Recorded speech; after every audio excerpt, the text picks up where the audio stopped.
அகிலமெங்கும் உள்ள தமிழ் நேயர்கள் அனைவருக்கும் பரம்பரை ஜோதிடர் உங்கள் மனோ பாலாஜியின் அன்பான வணக்கம். துலாம் ராசி அன்பர்களுக்கு சுக்கிர பகவானின் பெயர்ச்சி. இந்த பெயர்ச்சி ஜூன் மாதம் 8ஆம் தேதி. உங்களுடைய ராசி நாதன் சுக்கிர பகவான் கலஸ்திர காரகன். அதாவது உங்களுடைய ராசிக்கு 9ஆம் பாவகத்திலிருந்து 10ஆம் பாவகத்திற்கு பெயர்ச்சியாக போகிறாருங்க. இந்த பெயர்ச்சி உங்களுடைய ராசிக்கு எப்பேற்பட்ட ஒரு மாற்றத்தை ஏற்படுத்தக்கூடிய காலமாக அமையப்போகுது அப்படிங்கிறத பற்றி தாங்க இந்த பதிவில் இப்போ நம்ம தெளிவாக பார்க்க போகிறோமுங்க. ஃபஸ்ட் டைம் பார்க்குறவங்களா இருந்தீங்கன்னா சப்ஸ்கிரைப் பண்ணி பெல் பட்டன் அழுத்தி ஆல் ஆப்ஷன் கொடுங்க. துலாம் ராசி எப்போவுமே துலாம் கண்ணியமான ராசி, கௌரவத்துக்கு பேர் கொண்ட ராசி துலாம் ராசி. எப்போவுமே நேர்மைக்கு நீங்கள் ஒரு இலக்கணமாக இருப்பீங்க. அதுக்கு காரணம் என்னென்னா உங்களுடைய ராசியில் தான் சனி பகவானே உச்சமடைவாருங்க. அது மட்டும் இல்லாமல் சுக்கிரன் ஒரு கௌரவமான ஒரு சுக யோகத்தை கொண்ட ராசியாக இருப்பதனால அந்த சுக்கிரன் உங்களுக்கு எந்த விதத்திலையும் எந்த சூழ்நிலையிலையும் மற்றவங்க மதிக்கக்கூடிய ஒரு பொசிஷனில் நீங்கள் உருவாக்கிக்குவீங்க. குறிப்பாக ஒரு வேலை இருக்குதுன்னா அது கண்ணும் கருத்துமாக செய்யணும். ஒரு பேச்சு, ஒரு பழக்க வழக்கம், ஒரு நட்பு, இந்த விஷயங்களில் மற்றவங்களுக்கு ஒரு இலக்கணமாக இருக்கணும். அதே மாதிரி சொந்த பந்தம் 10 பேர் இருக்கிறாங்கன்னு வச்சுங்களேன், அவங்க எப்போவுமே நம்மளை ஒரு குறை சொல்லிடக்கூடாது, நம்மளை ஒரு குற்றமாக நினைக்கக்கூடாது, அந்த அளவுக்கு நம்ம நடந்துக்கக்கூடாது அப்படின்னு நினச்ச சில நல்ல விஷயங்கள் கூட இழக்கிறதும் உண்டு. எப்படி வேணாலும் வாழ்கிறது வாழ்க்கை அப்படிங்கிறதெல்லாம் உங்களுக்கு கிடையாது. இப்படித்தான் வாழணும். ஒரு பொருளே எடுத்தால் கூட ஒரு கடைக்கு ஒரு ஷாப்பிங்கே போய் ஒரு பொருள் எடுக்கிறீங்கன்னு வச்சுங்களேன், எல்லாமே நீங்கள் எடுக்க மாட்டீங்க. எது பிடிக்குதோ, எது காஸ்ட்லியாக இருந்தாலும் பரவாயில்ல, அது இன்றைக்கி முடியலையா சரி நாளைக்கு எடுத்துக்கலாம் அப்படின்னு தான் வருவீங்களே தவிர ஏதோ ஒன்றுன்னு நினச்சி ஒரு சந்தோஷமாக ஒரு சிறு சிறு விஷயங்களுக்காக சில சந்தோஷங்களை அனுபவிக்கக்கூடிய ராசி கிடையாது.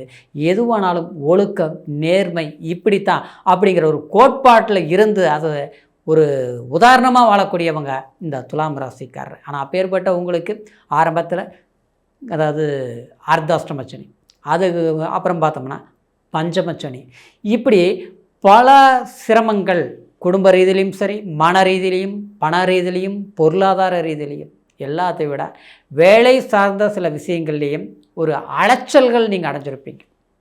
இந்த அலைச்சல்கள் எல்லாம் பட்டாலும் குரு 10ஆம் பாவகத்தில் வந்திருக்கிறாரு.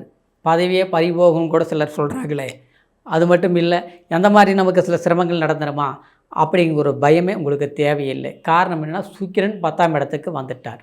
அப்போது உங்கள் ராசிநாதன் ஆச்சுங்களா 10ஆம் இடத்துக்கு வரும்போது கண்டிப்பாக தொழில் தான் ஒருத்தருடைய அடையாளம்.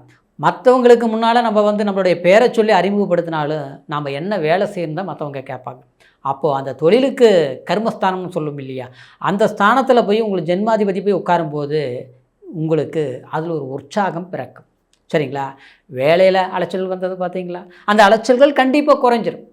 ஒரு உயர்வான ஒரு பொசிஷனுக்கு ஒரு இடத்துல வேலை செஞ்சிட்ருக்கிறீங்க, ரொம்ப நெருக்கடி, டென்ஷன், பாதிப்புகள், கீழ் இருக்கிறவங்களுக்கும் பதில் சொல்கிற மாதிரி இருக்குது, ஆனால் மேல் இருக்கிறவங்களும் நம்ம தப்பே பண்ண மாட்டோம், நம்மளை குறை சொல்கிற மாதிரி இருந்துகிட்ருக்குது. இதனாலேயே சில இடம் மாற்றங்கள் நம்ம பண்ணியும் ஆச்சு, திருப்தி இல்லாமல் போயிட்டுருக்குது. எப்போவா திருப்தியாகும், எப்போ தான் சரியாகும் அப்படின்னு எதிர்பார்த்த உங்களுக்கு இந்த பயிற்சி தான் உங்களுக்கு சக்ஸஸ் பண்ண போகுது. கண்டிப்பாக ஒரு பொசிஷனுக்கு வரப்போகிறீங்க, ஒரு சக்ஸஸ் பண்ண போகிறீங்க. எல்லாமே முடிஞ்சு போச்சு, வேலையே இல்லை, வீட்டில் இருக்கிறங்க, புதுசாக ஒரு பிஸ்னஸ் பண்ணலாமா? ஏன்னா நீங்கள் துலாம் ராசிக்காரர் எப்பேற்பட்டவங்களாக இருந்தாலும் சரிங்க, ஒரு பெரிய அளவில் தான் இருப்பீங்க. உங்களுடைய ஆசைகள் சிறு ஆசைகள் இல்லை, பெரிய கோடிக்கணக்கில் நீங்கள் பிஸ்னஸ் செய்யக்கூடிய ஒரு அமைப்பு கொண்டவங்க. சின்ன சின்ன விஷயத்துங்களுக்கு அதாவது கணக்கு போட்டு அது பெரிய ஒரு பொசிஷனாக கொண்டு போகக்கூடிய திறமை கொண்டவங்க இந்த துலாம் ராசிக்காரர். ஆனால் இன்றைக்கி எல்லாமே பாதாளத்துக்கு போன மாதிரி போயிடுச்சு. உழைச்சிட்டே இருக்கிறோம், புண்ணியம் இல்லை, புரோஜனம் இல்லை. இது மட்டும் கிடையாது, அதாவது விதைச்சது முளைச்சா தான் அறுவடை பண்ண முடியும்பாங்க. ஆனால் நாம் இது வரைக்கும் விதைச்சிட்டு தான் இருக்கிறத தவிர அறுவடை பண்ணல. வரும்போது பெரிய ஒரு கணக்கு போட்டு ஒரு கச்சிதமாக செஞ்சு முடிச்சிடும் ஒரு நம்பிக்கையோடு வர்றோம். ஆனால் ஆரம்பித்த பிறகு நம்பிக்கை இருக்குது. கடைசியில் பார்த்தா அது முடிவுக்கு வரும்போது பார்த்தோம்னா அது முயற்சி எடுத்து போகிற வேஸ்ட்டு மாதிரி தெரியுது. இப்படி நடந்தது இல்லைங்களா? அது எல்லாமே முடிஞ்சது. இப்போது இந்த 10ஆம் பாவகத்தில் குருவோட சுக்கிர பகவான் இணைஞ்சு அது கரெக்டாக 7ஆம் பார்வையாக உங்களுடைய ராசிக்கு சுகஸ்தானத்தை, 4ஆம் இடம் தாய்மை ஸ்தானத்தை, 4ஆம் இடம் வீடு, வண்டி, வாகனம், ஆடம்பர ஸ்தானத்தை பார்க்குறதுனால கண்டிப்பாக உங்களுக்கு தொழிலில் மேன்மை உண்டாகும், உற்சாகம் பிறக்கும். எல்லாத்தை விட அதாவது வண்டி வாகன யோகங்கள் சிறப்பை தரும் ஆச்சுங்களா. ஒரு இரும்பு இயந்திரம் மோட்டார் சம்மந்தப்பட்ட ஒரு தொழில் பண்ணிகிட்டு இருக்கிறீங்கன்னு வச்சுங்களேன், அது இரும்பு இயந்திரம்னா ஒரு கம்பெனியாக இருந்தாலும் அதுதான், அதே மாதிரி டிரான்ஸ்போர்ட் சம்மந்தப்பட்டதாக இருந்தாலும் அதுதான், அதே மாதிரி ஒரு ஏற்றுமதி இறக்குமதி பண்ணக்கூடியவங்களாக இருந்தாலும் சரி. ஏன்னா உங்களுடைய ராசிக்கு எப்போவுமே அதாவது ஹோட்டல் மேனேஜ்மெண்ட்டில் இருந்து வெளிநாடு பிரயாணங்கள் போய் அங்கே போய் சொந்தமாக ஒரு பிஸ்னஸ் பண்ணக்கூடிய ஒரு திறமை கொண்டவங்க தான் அதாவது இந்த துலாம் ராசிக்கார். அப்பேற்பட்டவங்களுக்கு கண்டிப்பாக ஒரு மன மகிழ்ச்சியை கொடுக்கும், சந்தோஷத்தை கொடுக்கும். அதாவது நீங்கள் எதிர்பார்த்த சில விஷயங்கள் செய்து முடிக்கக்கூடிய ஒரு சந்தர்ப்பங்கள் உண்டாகும். அதே நேரம் 11ஆம் அந்த பாவகத்தில் இந்த கேது பகவான் இருக்கிறதுனால, இந்த சுக்கிரன் 10ஆம் பாவத்துக்கு வந்திருக்கிறதுனால நமக்கு முடிந்த வரைக்கும் அதாவது சில விஷயங்கள் அதாவது கூட்டு சேர்க்கை செய்து பண்ணுறது, அடுத்து உங்களுடைய டாக்குமெண்ட் சம்மந்தப்பட்ட விஷயங்களில் நம்ம கொஞ்சம் கவனத்தை எடுத்துக்கிறது நல்லது. அடுத்தவங்களை அதிகமாக நம்பினோம்னா சில பிரச்சனைகள் உருவாகும். சரிங்களா.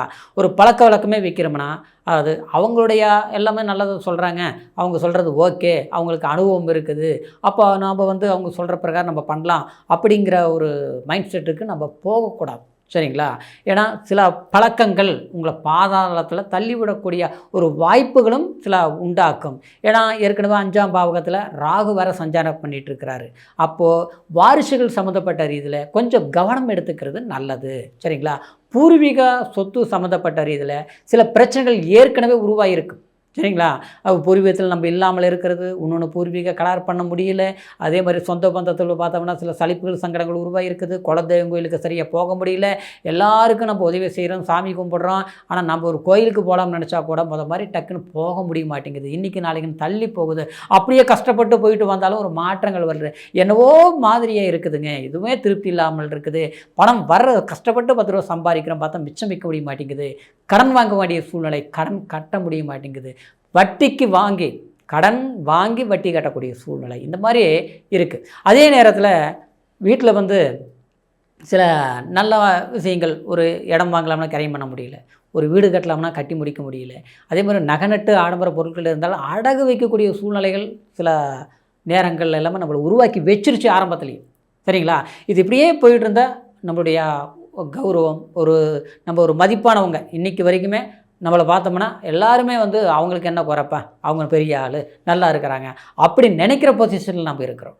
ஆனால் நமக்கு ஏதாவது அடுத்தவங்க ஒரு வார்த்தை சொல்கிற மாதிரி ஆயிருமா, நாம் வாங்கின பக்கம் ஏதாவது நம்மளை ஒரு பதில் சொல்ல முடியாமல் பிரச்சனைகள் உருவாயிருமா, தன்மானத்தை இழந்து வாழக்கூடியவங்க நாம் கிடையாது. ஆனால் அந்த மாதிரி சூழ்நிலை வரக்கூடாது அப்படின்னு நினச்சி நீங்கள் ரொம்ப கண்ணுங்கருத்துமாக பாடுபடுறீங்க. ஆனால் எதுவுமே கை கெட்ட வாய் கெட்டல் மாதிரி போயிட்டுருக்குது, மன வருத்தங்கள் தான் இருக்கிறீங்க துலாம் ராசிக்காரர். அந்த கஷ்டத்தையெல்லாம் போக்கக்கூடிய ஒரு நேரமும் அதையெல்லாம் சரிப்படுத்தக்கூடிய ஒரு சந்தர்ப்பமும் நிச்சயமாக உருவாகக்கூடிய காலம்தான் இந்த ஜூன் மாதம் 8ஆம் தேதியிலிருந்து. சில மாறுதலான காலங்கள், ஏற்கனவே சில பயிற்சிகள் உங்களுக்கு சாதகத்தை கொடுத்துருந்தாலும் அதுக்கு முன்னால் பாதங்களில் நீங்கள் மீண்டு வர முடியாமல் சூழ்நிலையில் தவிச்சிட்டு இருக்கக்கூடிய இந்த சூழ்நிலை மாற்றத்தை ஏற்படுறது தான் இந்த சுக்கிர பகவான் பயிற்சி. அது மட்டும் இல்லாமல் குரு 10ஆம் இடத்துல பயிற்சியானதுனால சிலர் பயத்தை கொடுத்தாலும் அந்த பயம் உங்களுக்கு தேவையில்லை. சுக்கிரனும் 10ஆம் பாவத்துக்கு வந்திருக்கிறாரு. அப்போ ஞானத்தையும் யோகத்தையும் புதிய முயற்சியும் உண்டாக்கக்கூடிய சந்தர்ப்பம். பூர்வீகத்தில் மட்டும் கொஞ்சம் கவனமாக இருக்கணும். குலதெய்வ வழிபாடுகள் தவறாமல் நீங்கள் பண்ணணும். இந்த பயிற்சி 10ஆம் பாவத்தில் இருக்கிறதுனால வெள்ளிக்கிழமை நாளில் சில தொழில்கள் தொடங்குங்க.